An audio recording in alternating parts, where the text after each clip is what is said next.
Pak Leo.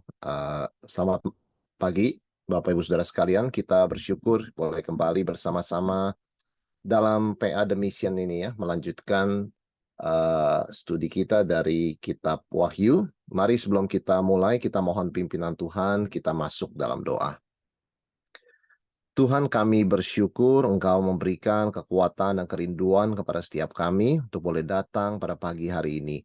Kami percaya ada berkat, ada anugerah Tuhan melalui firman-Mu Tuhan, melalui persekutuan The Mission ini. Dan kami mohon berkati kelanjutan studi kami dari firman-Mu dalam kitab Wahyu. Beri kepada kami hati dan pikiran yang boleh terfokus. Dan Tuhan jauhkan segala hal yang bisa mengganggu konsentrasi kami. Dan kami serahkan PA ini dari awal sampai akhir ke dalam tangan-Mu. Dalam nama Tuhan Yesus kami berdoa. Amin. Oke, Bapak Ibu, Saudara sekalian, kita sampai di Wahyu 17 ya pada pagi hari ini.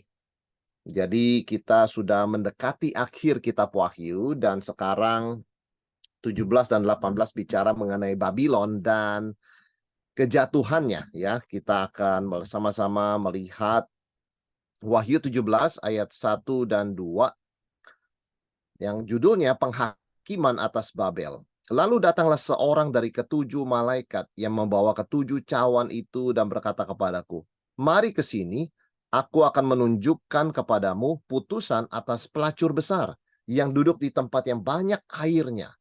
Dengan dia raja-raja di bumi telah berbuat cabul dan penghuni-penghuni bumi telah mabuk oleh anggur percabulannya." Saudara yang terkasih, kita di sini menemukan istilah pelacur besar ya, dan ini menunjuk kepada Babel atau Babylon ya. Ini adalah yang dibahas di dalam Wahyu 17. Jadi mengenai penghakiman kepada Babel atau Babylon. Kita tahu pada zaman Rasul Yohanes menulis sudah nggak ada Babylon, nggak ada Babel. Jadi Babylon itu simbolik karena sudah tidak ada tempatnya. Sekarang itu Babylon ya originalnya ya di Irak begitu kan ya. Babylon. Tetapi pada zaman Yohanes menulis itu kan bagian dari kekuasaan Romawi ya. Kalian sebetulnya Babylon atau Babel itu simbol apa? Dia adalah simbol komunitas sekuler ya. Sekuler itu artinya tidak bertuhan, tidak bermoral. Jadi itulah Babel ya. Menekankan kemewahan, kemajuan, tetapi tidak peduli Tuhan ya, dan tidak peduli benar salah ya atau baik jahat ya. Ini semacam sebuah sistem ekonomi dan agama ya. Kalau kamu tidak ikut, kamu nggak bisa hidup ya. Kalau kamu ikut, godaannya besar sekali untuk tidak bertuhan dan tidak bermoral ya. Nah, inilah Babylon. Setiap zaman itu ada Babylon, termasuk di zaman kita. Ada bahkan lebih besar ya, komunitas sekuler yang tidak bertuhan dan tidak bermoral yang membentuk sistem ekonomi dan agama sehingga kita tidak bisa hidup ya tanpa melihat mereka. Mereka itu besar sekali ya. Tapi kenapa digunakan istilah pelacur? Karena memang kerjanya adalah menarik dan menggoda orang. Siapa yang tidak mau hidup yang lebih maju? Siapa yang tidak mau hidup lebih mewah, saudara sekalian? It's tempting ya. Secara lahiriah penampilan itu anggun dan mewah, itu Babylon. Ya kalau lihat dari mungkin kalau kita bayangkan ada betul-betul Babylon begitu ya. Itu sangat megah ya, lihat dari foto bagus sekali begitu kan. Sangat menarik, orang ingin ke sana dan tinggal dan hidup di dalamnya. Tetapi Wahyu mengingatkan secara batinnya, secara isinya, spiritnya adalah membenci dan memusuhi Tuhan ya. Jadi secara kosmetik bagus sekali ya, secara foto bagus, secara video wah menggiurkan. Tapi ketika kita masuk di dalamnya, kita hanya menemukan spirit yang membenci Tuhan dan anti Tuhan. Nah, inilah Babylon, saudara sekalian ya. Nah, apa ciri khas, kenapa dia juga disebut Babylon itu disebut pelacur besar? Karena memang hidupnya dari ketidaksetiaan. Seorang pelacur memang harus tidak setia. Kalau setia tidak bisa jadi pelacur, begitu kan? Nah, inilah yang menjadi dosa Babylon, unfaithfulness. Yang Alkitab sebutkan tentu dengan istilah berzina.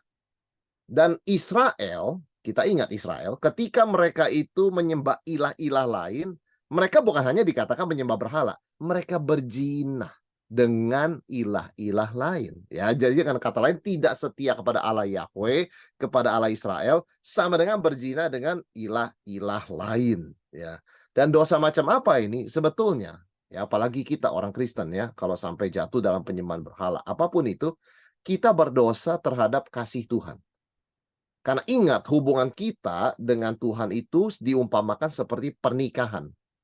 Kita mempelai perempuan, Yesus mempelai laki, ya. Jadi jangan sampai kita lupa ini, bahwa kita itu adalah Yerusalem baru, ya. Bapak Ibu Saudara sekalian ya, kita bukan Babel, ya. Babel itu tidak setia. Ya, Yerusalem baru ini mempelai perempuan Yesus Kristus ini setia dan kudus. Nah, ya jadi jangan sampai kita melupakan itu sebabnya Wahyu 17 ditulis ya. Ini Babylon, Saudara sekalian. Dan di dalam penglihatan selanjutnya Yohanes mengatakan dalam roh aku dibawanya ke padang gurun ayat 3. Di sana aku melihat seorang perempuan duduk di atas seekor binatang yang merah ungu yang penuh tertulis dengan nama-nama hujat. Binatang itu mempunyai 7 kepala dan 10 tanduk. Nah, wanita ini duduk di atas binatang. Nah, kita melihat koneksinya sekarang. Di ayat pertama tadi kan disebut dia duduk di atas air ya. Artinya air itu kan seperti laut ya, perdagangan ya. Jadi dan koneksi banyak bangsa. Jadi wanita ini, spirit Babel ini menguasai dunia ya. Jadi kalau tidak mengejar kemewahan, tidak mengejar keduniawian, wah kita ini aneh begitu kan? Jadi dia mengontrol nih saudara sekalian ya. Tetapi bukan cuma itu, sekarang penglihatan selanjutnya malaikat membawa Yohanes, ternyata dia duduk di atas binatang. Binatang, kita sudah bicara binatang laut itu ya, dia adalah kuasa politik yang anti Tuhan ya. Jadi dia adalah kuasa politik yang anti Tuhan. Dikatakan dia itu merah ungu, artinya memang menumpahkan darah, khususnya darah martir anak-anak Tuhan ya. Dan di dalam dahinya tertulis nama-nama hujat. Hujat itu artinya mengklaim diri sebagai Tuhan. Ya, artinya dia bukan hanya politik, dia masuk ke agama ya. Dan kemudian kepalanya 7. Nah, kita tahu bahwa di dalam zaman Yohanes menulis, 7 kepala itu menunjuk kepada kota Roma itu sendiri dan kepada kaisar yang berkuasa. Ya, kalau dihitung itu ya bisa ada 7 ya, tapi kita tidak berspekulasi dari mana ngitungnya, dari Agustus sampai siapa, begitu kan. Intinya adalah ini adalah suksesi pemimpin-pemimpin yang anti Tuhan dan menganiaya anak-anak Tuhan. Dan kemudian ada 10 tanduk ya. Tentu saja ini menunjuk kepada 10 raja kecil-kecil seperti Herodes Agung, Herodes Agrippa, itu kan raja di bawah kaisar. Nah, itu kan raja kecil kita sebutnya, small kings ya, di bawah emperor, kaisar. Nah, itulah saudara sekalian ya. Jadi baik pemerintah yang paling tinggi sampai bawahannya itu semua menganiaya, orang Kristen.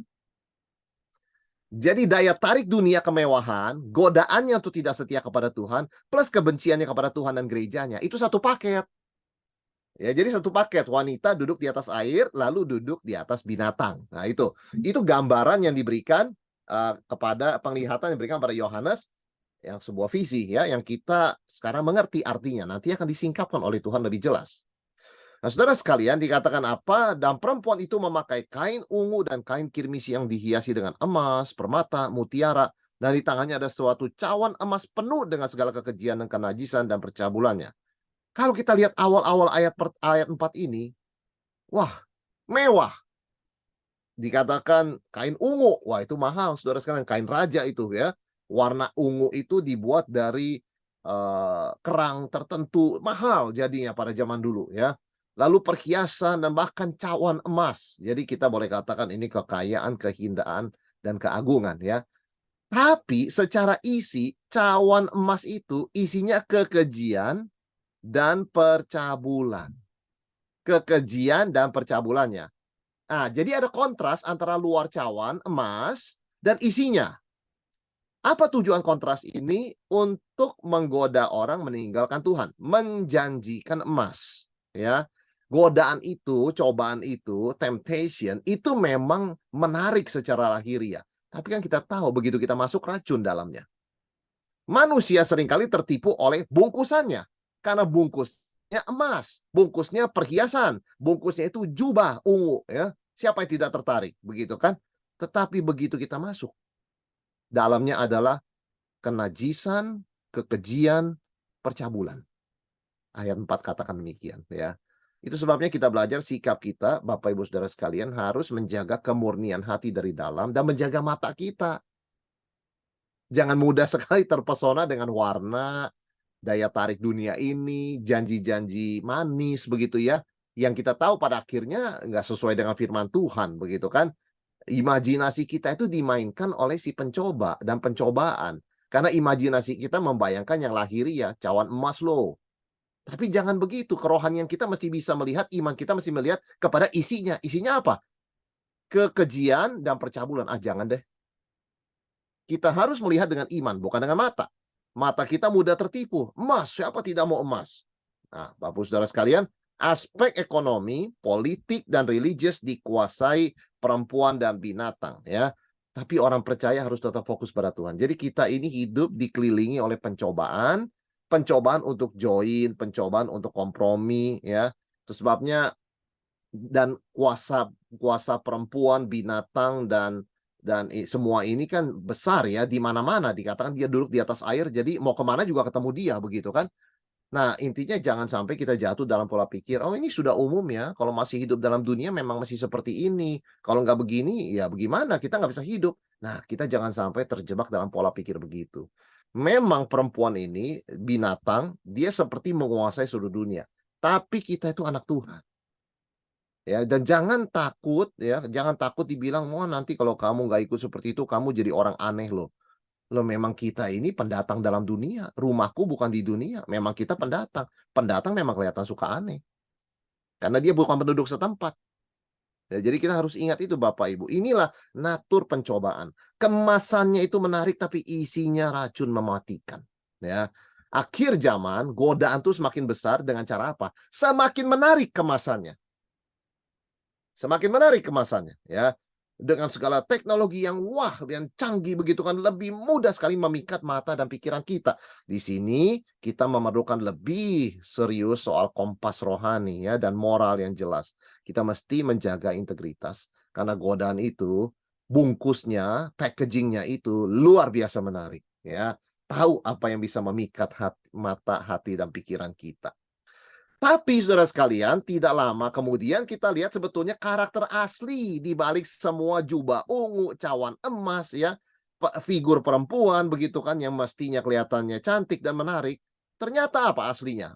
Ayat 5, pada dahinya ada tertulis suatu nama, suatu rahasia, secret ya, Babel besar, ibu dari wanita-wanita pelacur dan dari kekejian bumi. Dan aku melihat perempuan itu mabuk oleh darah orang-orang kudus dan darah saksi-saksi Yesus. Dan ketika aku melihatnya, aku sangat heran. Yohanes aja heran.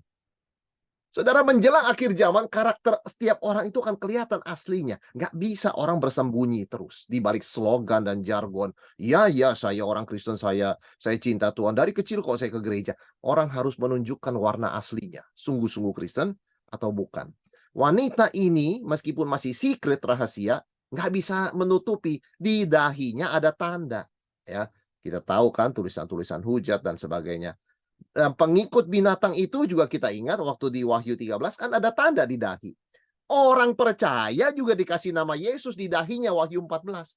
Jadi orang itu karakternya akan kelihatan aslinya menjelang akhir zaman ya, menjelang kedatangan Yesus. Memang banyak orang seperti kita sebut tadi tertipu oleh kemasan yang indah. Dan Yohanes mengatakan ini sebuah rahasia. Orang tertipu. Oh, emas lu, emas begitu kan? Padahal begitu dinyatakan kekejian dan percabulan. Bahkan Yohanes sendiri sampai heran. Saudara heran kenapa? Yohanes juga ada kelemahan. Matanya ketika melihat emas, kemewahan. Tuhan, kan bagus ini. Dia heran kenapa dalam penglihatan ini. Masa iya ini dihancurkan oleh Tuhan? Sayang toh. Nah, saudara sekalian, Yohanes, di sini kita melihat dia keheranan. Jujur dia ngomong. Kalau luarnya bagus, dalamnya harus bagus dong. Ternyata Yohanes juga heran. Betul saudara sekalian, sangat heran dia jujur dia ngomong ya. Babylon, kota besar yang menggoda manusia sehingga menjadi objek murka Allah. Dan dikatakan Babylon itu ibu atau induk dari para pelacur besar. Jadi segala godaan, segala berhala, imoralitas, penganiaya, pembunuh anak Tuhan, itu semua di Babylon.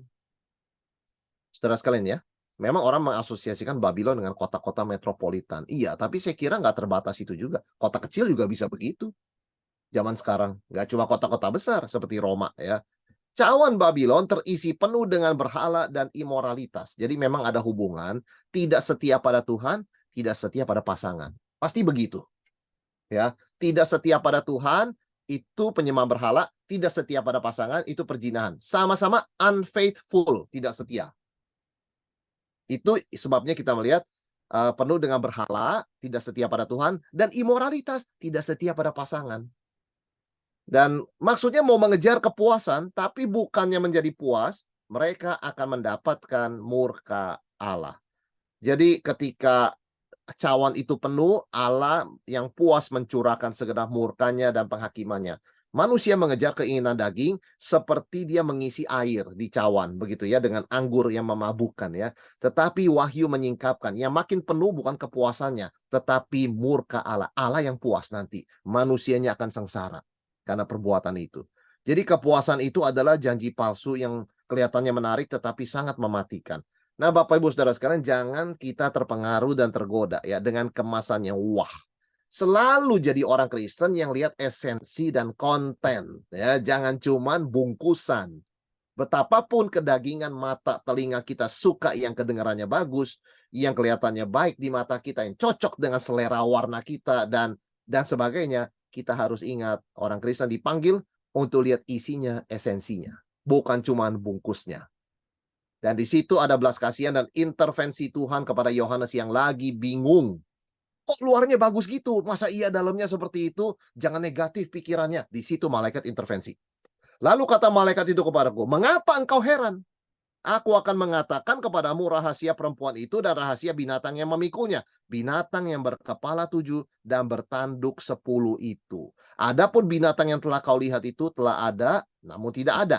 Ia akan muncul dari jurang maut dan ia menuju kepada kebinasan. Dan mereka yang diam di bumi, yaitu mereka yang tidak tertulis dalam kitab kehidupan sejak dunia dijadikan, akan heran apabila mereka melihat bahwa binatang itu telah ada, namun tidak ada, dan akan muncul lagi. Saudara, malaikat tanya sama Yohanes, kenapa kamu heran ya? Malaikat cepat-cepat intervensi loh sebelum Yohanes tergoda. Ini semua masalah kita termasuk Rasul Yohanes. Kita itu tertipu dengan bungkusan yang bagus. Itu semua investasi bodong, itu promosinya, iklannya, brosurnya luar biasa Bapak Ibu. Mahal sekali mencetaknya. Kenapa begitu banyak korban? Itulah sifat manusia.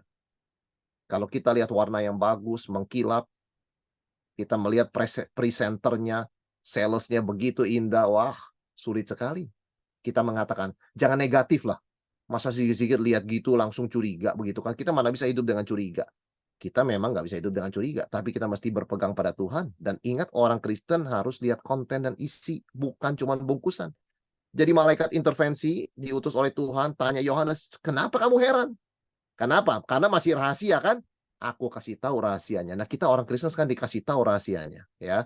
Jadi kita nggak usah heran dan nggak usah bingung, Bapak Ibu Saudara sekalian. Apa itu binatang? Disebut binatang itu menunjuk kepada raja atau kerajaan dan atau kerajaan yang jahat anti Tuhan. Jadi bisa dua-duanya. Kalau Alkitab menyebut binatang itu menunjuk pada raja atau kerajaannya. Koleksi raja-raja dari satu kerajaan. Dia berusaha meniru Tuhan. Yaitu apa? Dulu ada, sekarang nggak ada, nanti ada. Kalau Tuhan kan dulu ada, sekarang ada, nanti ada. Dia beda satu. Dulu ada, sekarang tidak ada, nanti ada. Saudara sekalian ya. Berusaha niru tapi nggak bisa. Tapi anak-anak Tuhan yang sangat-sangat cermat akan bisa menilai. Oh ini ini antinya Tuhan.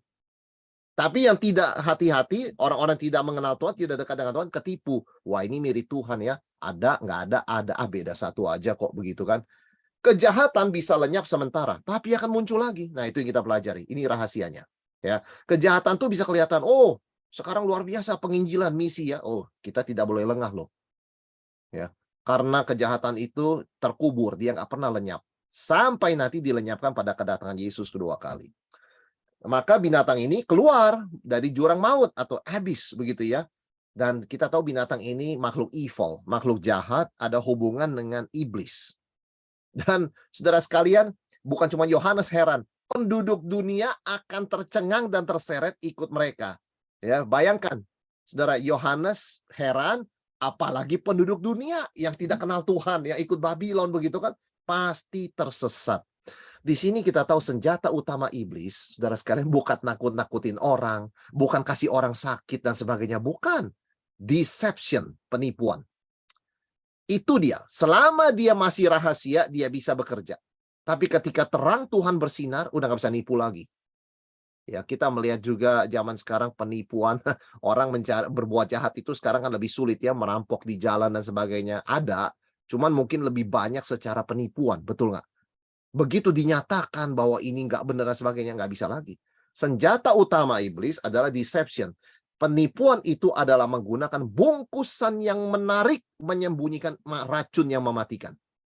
Itu sebabnya kita anak-anak Tuhan di akhir zaman ini tidak pernah boleh lengah soal bungkusan dan isi, Bapak Ibu Saudara sekalian. Karena itu senjata dia, ya. Yohanes tercengang, tapi puji Tuhan ada intervensi Tuhan. Malaikat tanya, kenapa kamu heran? Saya kasih tahu isinya. Jadi Yohanes tidak lagi heran. Sedangkan orang-orang dunia tetap heran.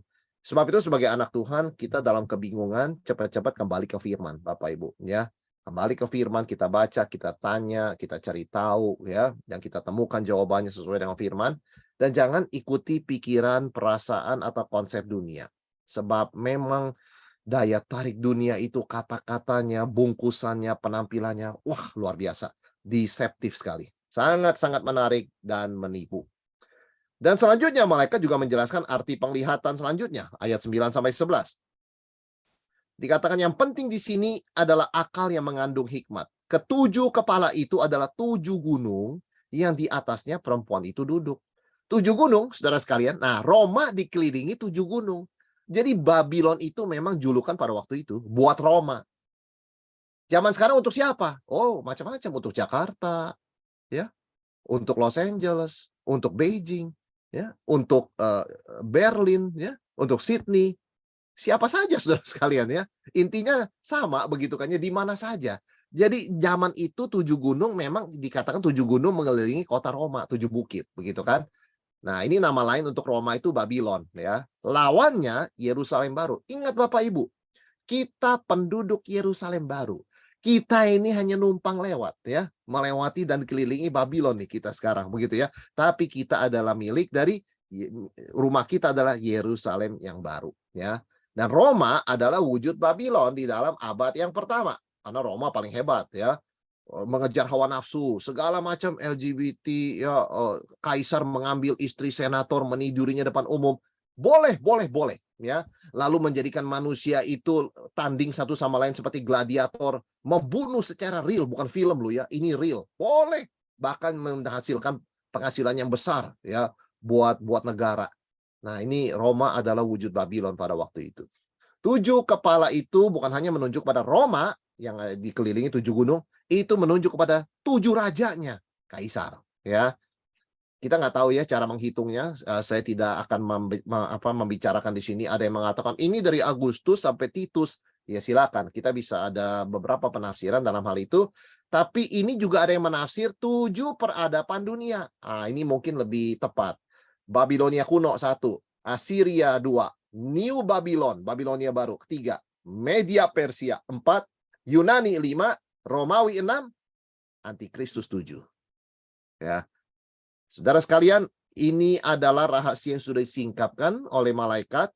Kita tidak mau terlalu detail dalam penafsiran karena menjadi teknis, tapi intinya kita tahu dunia ini ada Babylon.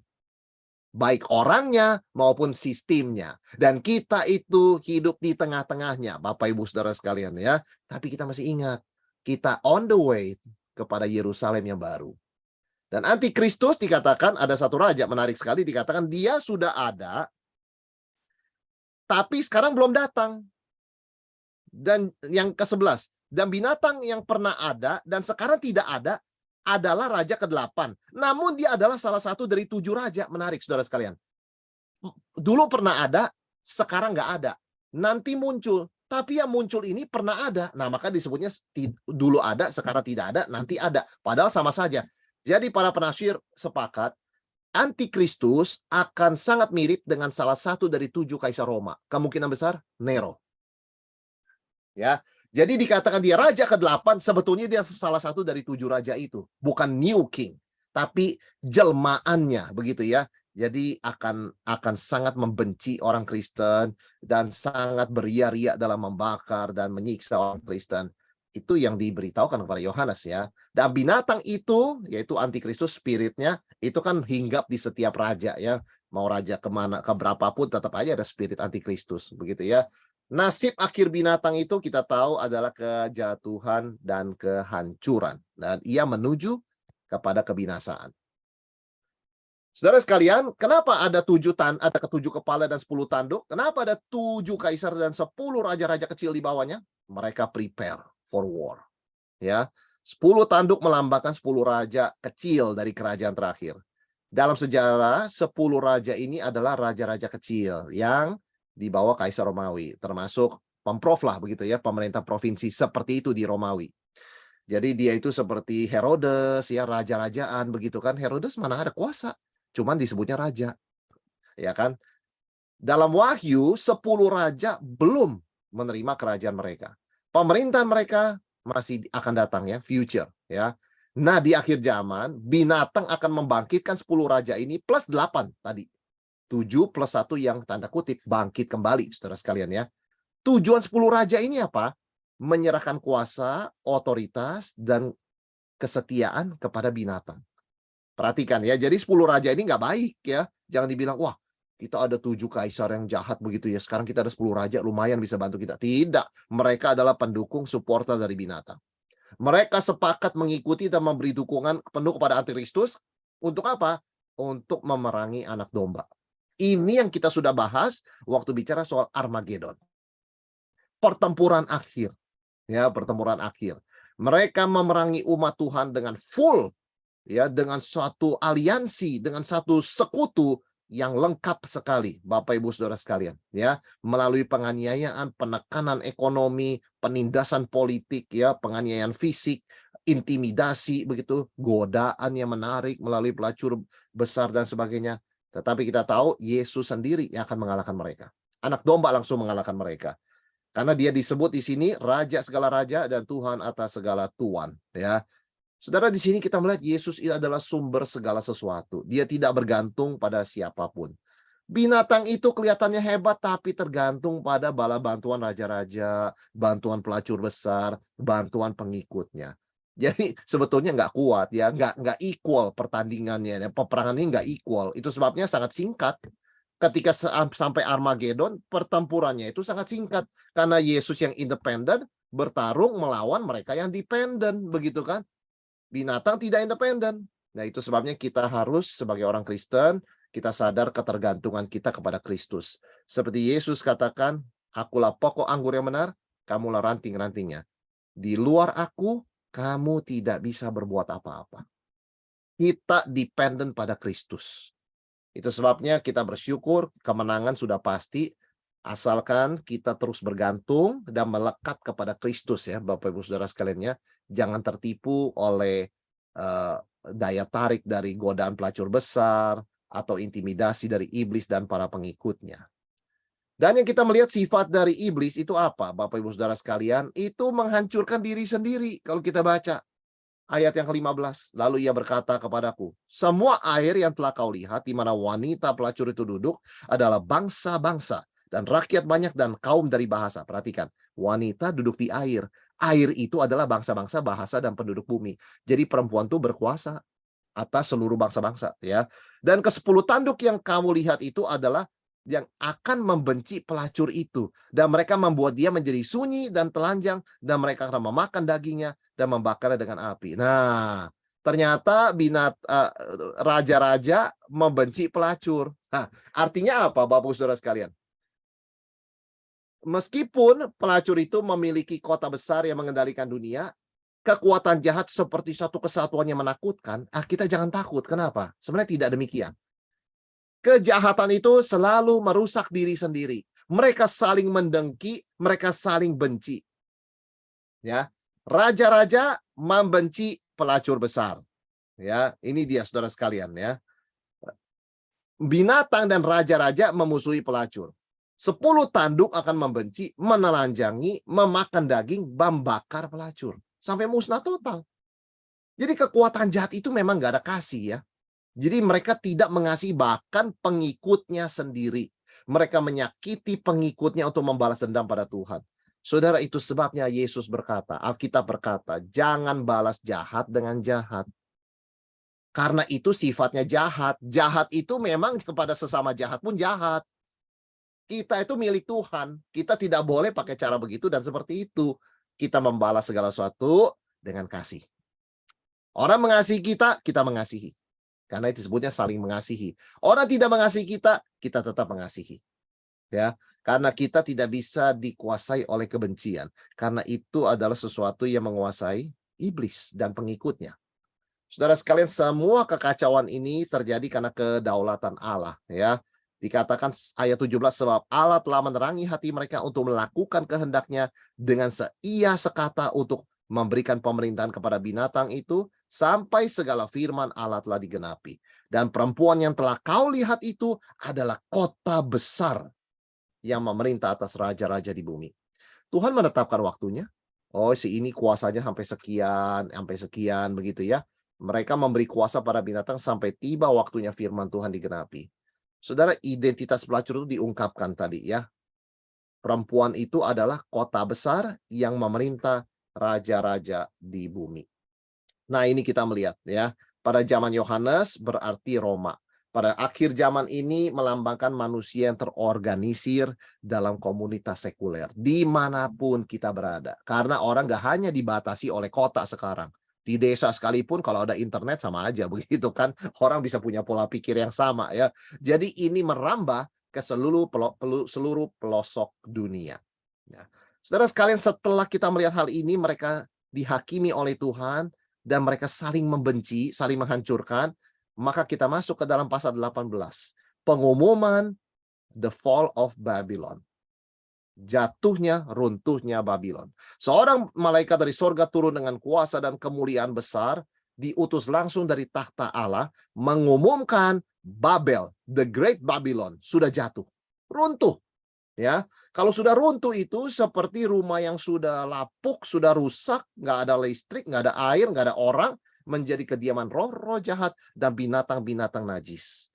Kita kalau tinggalkan rumah tidak dibersihkan ya, ada orang beli rumah 10 ya, dia nggak pernah nengok itu rumah investasinya. Begitu dia datang isinya banyak sekali kecoa, banyak sekali laba-laba. Saudara sekalian, seperti itu Babel. Dia hancur dan dia ditinggalkan. Menjadi kediaman roh-roh jahat dan binatang-binatang najis. Babel dihukum karena dosa dan kemewahannya yang telah menumpuk setinggi langit melampaui batas. Dan kita lihat ketika Babel jatuh, nah dia disebutnya kan seperti pelacur, berarti kan dia banyak kliennya kan? Siapa yang kena dampaknya dari kejatuhan Babylon? Yang pertama, raja-raja di dunia, penguasa politik. Saudara sekalian, selama ini kalau ada gempa bumi, konflik politik, krisis ekonomi, korban selalu rakyat kecil. Tapi nanti ketika Babylon runtuh, pengadilan Tuhan tiba, yang kena dulu mereka, raja-raja, ya, pembesar-pembesar penguasa. Sekarang ini kalau ada apa-apa, yang kena rakyat kecil. Tapi kalau nanti Tuhan datang, yang kena pertama mereka. Penduduk belakangan, saudara sekalian ya. Ini kita lihat pembalikan sejarah. Yang kedua, yang kena adalah para pedagang di bumi. Saudara sekalian, memang penduduk dunia kita, setiap manusia mau lebih banyak comfort, lebih banyak barang, lebih banyak servis ya. Kalau dulu kita beli makanan sendiri, sekarang kita senang diantarkan dengan servis. Dan memang hidup kita seperti itu kok. Tapi memang dengan semakin banyaknya tuntutan servis, comfort, dan stuff begitu, barang ya. Iya tentu proses perdagangan semakin besar begitu kan. Dan kita-kita yang bekerja sebagai pedagang ya tentu akan semakin banyak dagangan begitu kan. Tetapi kita juga harus tahu satu saat, khususnya mereka-mereka yang tidak mengenal Tuhan, itu mereka akan mengalami begitu ya, kena akibatnya saudara sekalian. Ya, karena orang percaya sudah dilindungi pada tahap ini kan, ya. Dan orang percaya diperintahkan segera keluar dan memisahkan diri dari Babel agar tidak dihukum bersama. Ya, Tuhan menyebut ayat 4 ya, di tengah-tengah penghakiman itu Tuhan berkata, "Lalu aku mendengar suara lain dari sorga, pergilah kamu, hai umatku, pergilah daripadanya," dari Babel maksudnya, "supaya kamu jangan mengambil bagian dalam dosa-dosanya, supaya kamu jangan turut ditimpa malapetaka-malapetakanya." Jadi, memang kita hidup di tengah-tengah Babel, Bapak Ibu Saudara sekalian, tetapi waktunya tiba. Ya, kita harus tahu kita milik Yerusalem baru, rumah kita di sana, kita milik Tuhan. Kita harus siap untuk mengikut Tuhan setiap saat, ya. Keluar memisahkan diri dari Babel, ya. Karena kita itu disebut umatku, hai umatku. Kita tuh milik Tuhan, ya, bukan milik Babel, bukan milik dunia. Dan ini ditujukan khusus untuk orang Kristen yang dijaga, dilindungi oleh Tuhan, ya. Saudara, karena dosa Babel sudah menggunung ke langit dan Allah ingat semua kejahatannya. Puji Tuhan, kita sebagai anak Tuhan, dosa-dosa kita Tuhan tidak ingat. Tapi khusus Babel, setiap detil Tuhan ingat. Dan Tuhan punya catatan gak pernah salah. Ya, ia akan diberikan pembalasan berlipat ganda sesuai perbuatannya, karena Allah itu adil, ya. Kemarahan Tuhan itu datang dalam sekejap, ya, karena memang Allah berhak menghakimi dan berkuasa. Tuhan berikan perintah kepada malaikat untuk hancurkan Babylon, dan Babylon akan dibalas dengan sistem mata ganti mata, gigi ganti gigi, karena mereka nggak ada kasih Tuhan. Sedangkan kita anak Tuhan dikasih tahu, ya, kamu sudah mendengar mata ganti mata, gigi ganti gigi. Aku berkata kepada kamu, kasihlah musuhmu. Berbuat baiklah pada orang yang menganiaya kamu. Karena dengan demikian kamu menjadi seperti Bapamu yang di sorga. Saudara, kita nggak hidup dengan hukum begitu. Ya, kita anak Tuhan, kita hidup dengan kasih. Tapi Babylon, karena hidup dengan kebencian, saling benci, bahkan dia dibenci oleh raja-raja. Nanti mereka akan menerima akibat mata ganti mata, gigi ganti gigi, keadilan Tuhan. Ya, Tuhan itu membalas secara mendetail. Ya, selama ini sudah menikmati glory and luxury, ya, kemuliaan dan kemewahan. Sekarang torture, penyiksaan and grief, duka cita. Saudara, inti dosa Babel itu apa sih? Kesombongan. Ya, sebab dia ada ngomong 3 hal. Kalau kita baca di ayat 8, saudara sekalian, ya. Ayat yang ke-7 dan 8. Sebab ia berkata dalam hatinya, aku bertakhta seperti ratu, aku bukan janda, dan aku tidak pernah berkabung. Duduk sebagai ratu apa? Pasangannya iblis. Tidak pernah jadi janda, ya jelas ganti-ganti pasangan terus, dia kan pelacur besar. Mana pernah jadi janda? Selalu ada gantinya. Nah, itu kesombongannya, ya. Dan tidak pernah berduka. Oh, selalu ada anggur, ada apa, bisa membuat dia lupa, ya, segala kegelapannya. Saudara sekalian, inti dari dosa Babel dari perjanjian lama itu adalah kesombongan. Bangun menara sampai tinggi, menyentuh langit, begitu kan, ya. Kemudian aku mau seperti Tuhan, begitu kan. Sampai Babel itu digunakan untuk Lucifer di Yesaya. Wah, engkau sudah jatuh, Babel, begitu kan. Padahal itu juga menunjuk pada Lucifer. Dia mau menaikkan tahtanya ke takhta Allah. Jadi Babel ini memang sombong sekali. Nama-nama hujat, ya. Jadi artinya memang menyamakan diri dengan Tuhan. Yang kita orang Kristen diingatkan harus selalu rendah hati, Bapak Ibu, ya, harus selalu rendah hati. Kita tahu segala sesuatu adalah anugerah Tuhan, bukan milik kita. Ya, kita nggak punya apapun. Semakin kita dipakai dalam pelayanan, semakin kita tahu ini semua karena Tuhan. Dalam diri saya sendiri, saya nggak ada kualifikasi dan kekuatan. Semua adalah anugerah Tuhan. Ya. Apa akibat kehancuran Babel, saudara sekalian? Diungkapkan selama sebanyak 11 ayat. Nangis, ya. Ada ratap tangis. Pihak pertama yang ratap kita sudah tadi baca, ya, raja-raja, ya. Raja-raja yang turut berbuat zina dan hidup mewah bersama Babel kini meratapi kejatuhan kota besar itu. Mereka berdiri jauh karena takut ikut ditimpa hukuman. Dan mereka menangis menyesali hilangnya kekayaan kemewahan Babel yang menjadi sumber kekuasaan mereka. Perhatikan, mereka nggak peduli pada Babel. Mereka menangisi diri mereka kok. Ya, mereka nggak peduli pada Babel. Cuman sekarang Babel nggak bisa lagi dipakai untuk menjadi sumber kekuasaan mereka. Nah, itu sebabnya dia menangis. Mereka menangis. Yang kedua adalah para pedagang besar yang menangis. Kita lihat ayat yang ke-11. Dan pedagang-pedagang di bumi menangis dan berkabung karena dia, sebab tidak ada orang lagi yang membeli barang-barang mereka, yaitu barang dagangan dari emas, perak, permata, mutiara, lenan halus, kain ungu, sutra, kirmisi, kayu, barang dari gading, barang dari kayu yang mahal, tembaga, besi, pualam, kulit manis, rempah-rempah, wangi-wangian, mur, kemenyan, anggur, dan sampai makanan, saudara sekalian, ya, minyak, tepung halus, gandum, lembu sapi, domba, kuda, kereta, budak, bahkan nyawa manusia. Nyawa manusia diperdagangkan. Kita kalau lihat zaman sekarang ada korban penyelundupan manusia, penjualan organ manusia, perbudakan, prostitusi, begitu ya. Ini kan sama, ini kan nyawa manusia dijual belikan juga, Bapak Ibu Saudara sekalian. Ya. Jadi dagang itu betul-betul dunia yang tidak main-main ya.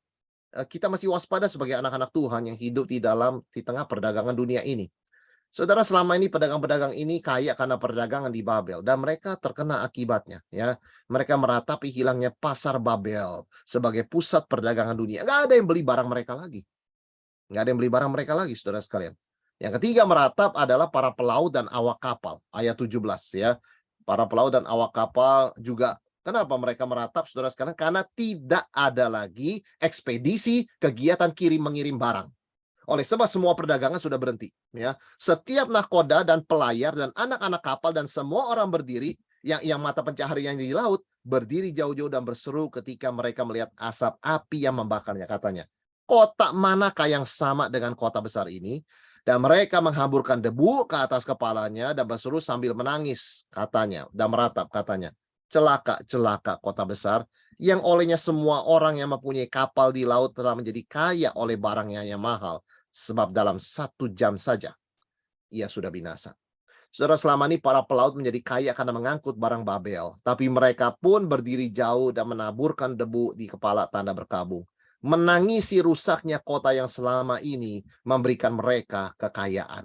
Mereka hanya menyesali diri ya, karena mereka telah kehilangan penghasilan dari laut. Tapi sesungguh-sungguhnya ya bukan mereka mengasihani Babel ya, tapi karena mereka ya sekarang bagaimana saya nggak bisa mengirimkan barang dagangan sebab tidak ada kegiatan perdagangan, begitu kan? Saudara, tidak ada yang sungguh-sungguh peduli pada Babel, hanya pada profit yang dibawa oleh Babel. Sebab itu kita sebagai anak Tuhan harus ingat ya kondisi ini. Saudara, ada orang bertanya begini, Pak, mungkin nggak ya ini terjadi secara betul-betul nih secara ekonomi, bukan cuma pas Yesus datang kedua kali, tapi kondisi ini mungkin nggak terjadi. Orang nggak bisa dagang lagi, nggak bisa kirim barang lagi, begitu ya. Kemudian juga kekayaan itu, ekonomi itu hancur begitu ya. Sampai orang mau makan bagaimana dan sebagainya. Itu sangat mungkin, saudara sekalian. Ya, bukannya nggak mungkin, begitu ya. Ini bukan hanya menggambarkan penghakiman Tuhan di akhir zaman ketika Yesus datang kedua kali. Ini bisa menjadi peringatan. Ya, kita tahu dunia pernah melewati Great Depression. Dunia pernah melewati krisis Asia moneter 98, dunia pernah melewati krisis finansial 2008, dan dunia pernah melewati krisis pandemi. Jadi apanya yang tidak mungkin, saudara sekalian? Dan skalanya itu kan makin lama makin global kalau kita lihat. 98 Asia, 2008 Amerika. COVID kan seluruh dunia. Ya. Jadi ini adalah sebuah peringatan di dalam kita melakukan tugas-tugas kita, hati kita harus menempel pada Tuhan. Karena rumah kita di Yerusalem baru. Kita ini datang di sini melakukan tugas, kegiatan usaha, pekerjaan kita adalah untuk tetap melayani Tuhan, mengasihi Dia dan jadi berkat di tengah-tengah kita mencari nafkah ya. Jadi kita ingat hal ini saudara sekalian karena kita tahu itu sangat mungkin sekali ya seperti firman Tuhan telah katakan ya. Bukan hanya pada waktu Yesus datang kedua kali tetapi menuntun ke sana. Hal-hal ini akan disingkapkan oleh Tuhan ya, rahasia yang buat kita nggak rahasia lagi sebetulnya. Tetapi kontra sekali ya, di sorga kita melihat apa? Ada sukacita anak-anak Tuhan. Bersukacitalah atas Dia hai sorga dan kamu hai orang-orang kudus, rasul-rasul dan nabi-nabi, karena Allah telah menjatuhkan hukuman ke atas Dia karena kamu. Saudara, sorga dan orang kudus dipanggil bersukacita atas keadilan Tuhan. Ini bukan kegembiraan atas kebinasan mereka, tetapi pemulihan martabat Tuhan dan umatnya. Jadi orang Kristen bersukacita di sorga bukan berkata syukurin ya, syukurin tuh mereka yang nggak percaya. Nggak begitu saudara sekalian ya. Tetapi kita bersyukur keadilan Tuhan boleh dinyatakan. Ya, dan umat Tuhan yang selama ini tertindas boleh dibela dan dimuliakan oleh Tuhan ya. Kegembiraan ini karena keadilan Tuhan datang pada mereka yang selama ini menolak Tuhan. Nah, saudara sekalian, jadi kontras sekali antara di bumi dan di sorga, antara di Babel dan di Yerusalem baru, ya. Dan akhirnya kita sampai kepada final destruction. Ini adalah penghancuran akhir, saudara sekalian ya. Di ayat 21-24, Babel tidak akan bangkit lagi. Kita tahu setiap kali dunia melewati krisis moneter, krisis finansial, dunia bangkit lagi ya. Tapi ada satu titik di mana di end of history, it will never recover. Nggak akan bangkit lagi, forever. Itulah di ayat 21-24. Dan seorang malaikat yang kuat mengangkat sebuah batu sebesar batu kilangan, lalu melemparkannya ke dalam laut, katanya, demikianlah Babel, kota besar itu akan dilemparkan dengan keras ke bawah, dan ia tidak akan ditemukan lagi. Dan suara pemain-pemain kecapi dan penyanyi-penyanyi dan peniup-peniup seruling dan sangkakala tidak akan kedengaran lagi di dalammu. Dan orang yang ahli dalam suatu kesenian atau seniman tidak akan ditemukan lagi dalammu. Dan suara kilangan, orang bikin tepung, gandum, masak, tidak akan kedengaran lagi di dalammu. Dan cahaya lampu tidak akan bersinar dalammu. Dan suara mempelai laki-laki dan pengantin perempuan tidak akan kedengaran lagi di dalammu. Karena pedagang-pedagangmu adalah pembesar-pembesar di bumi. Oleh ilmu sihirmu, semua bangsa ditesatkan. Dan di dalamnya terdapat darah nabi-nabi dan orang-orang kudus dan darah semua orang yang dibunuh di bumi. Saudara sekalian, malaikat yang perkasa melempar batu kincir ke laut, ya. Ini final, ya, sudah nggak ada yang lebih dari ini, sudah hancur, ya. Ini melambangkan penghancuran Babel, once for all, nggak pernah recover forever, nggak akan bangkit lagi. Kota itu dimusnahkan selamanya, dia tidak akan muncul kembali. Dan yang menarik dikatakan ada 5 hal yang lenyap dari Babel, ya, yang selama ini sebetulnya menjadi kebahagiaan manusia, ya. Musik, kerajinan, suara penggilingan, itu makanan enak, ya, cahaya lampu, dan suara pesta, orang kawin. Ya. Itu sebabnya kalau kita dapat undangan pernikahan, ya kita nggak perlu mengeluh lah, ya. Berarti dunia masih berjalan, ya. Masih ada orang menikah, Bapak Saudara sekalian, ya. Kalau kita dengar musik begitu kan, ya, kita lihat makanan, kita bersyukur, kita tahu semua ini akan berhenti pada suatu saat, ya. Tuhan tetap melindungi, menjaga kita, ya. Tetapi kita tahu dunia ini sangat sementara. Dan sebab penghancurannya disebutkan keserakahan, sihir, dan pembunuhan, ya. Mereka serakah dan cinta harta, mereka bermain sihir, ya, dan mereka menumpahkan darah orang yang tidak bersalah dan martir. Saudara sekalian, inilah the fall of Babylon, ya, dari awal penglihatannya, pengumumannya sampai eksekusinya. Dan hasilnya kita lihat, ya. Setelah ini kita akan masuk ke dalam bagian yang lebih mendetil, betul-betul menuju akhir, ya, momen-momen akhir. Sebelum sampai kepada akhir kitab Wahyu, langit dan bumi yang baru, ya. Apa yang kita bisa pelajari, Bapak Ibu Saudara sekalian, ya, bagi kita pada masa kini? Yang pertama, kita perlu jaga kemurnian dan jangan kompromi. Sekali lagi, senjata iblis adalah penipuan dengan bungkusan yang menarik dan isi yang mematikan. Jangan kita kompromi hanya karena penampilannya menarik. Kita sebagai orang Kristen harus lebih dalam lihatnya, ya, lihat kepada konten, kita menganalisa isinya. Kita nggak mudah mengadopsi sesuatu hanya karena packagingnya, bungkusannya menarik. Yang kedua, ingat, ciri khas evil itu adalah kebencian. Bahkan mereka saling membenci, seperti 10 raja membenci pelacur besar. Kita itu ditandai oleh kasih. Yesus berkata, dengan ini seluruh dunia semua orang akan tahu kamu muridku, kalau kamu saling mengasihi, ya. Jadi kita sebagai anak Tuhan di dalam dunia yang semakin egois dan narsisistik ini, tidak pernah kita mau berangkat dari prinsip kasih. Kita harus mengasihi Tuhan, mengasihi sesama, dan saling mengasihi sebagai anak-anak Tuhan, bahkan mengasihi musuh kita. Ya, dengan itu kita menjaga kemurnian dan kita menjadi orang-orang yang memang milik Yerusalem baru, bukan milik Babel, saudara sekalian, ya. Dan tentunya kita mesti berhikmat, ya, dan kita harus memilih dan membedakan. Yesus berkata, memang kamu ada dalam dunia, tapi kamu bukan dari dunia ini, ya. Artinya memang kita mesti kerja, kita cari nafkah, kita berusaha, kita berbisnis, kita mesti lakukan segala tugas, kegiatan ekonomi dan sebagainya. Tidak bisa tidak, kita harus bekerja. Tetapi kita harus membedakan mana yang kita kerja buat Tuhan, mana yang kita kerja dengan spirit dunia, spirit Babel, ya, spirit keserakahan, sekejar mengejar kesenangan pribadi dan sebagainya. Kita mau kerja dengan spirit untuk Tuhan, dan nama Tuhan boleh sungguh dimuliakan, ya. Baik Bapak Ibu Saudara sekalian, ya, demikian Wahyu 17 dan 18. Saya kembalikan kepada Pak Leonardi mungkin, ya, untuk memandu kita di dalam sesi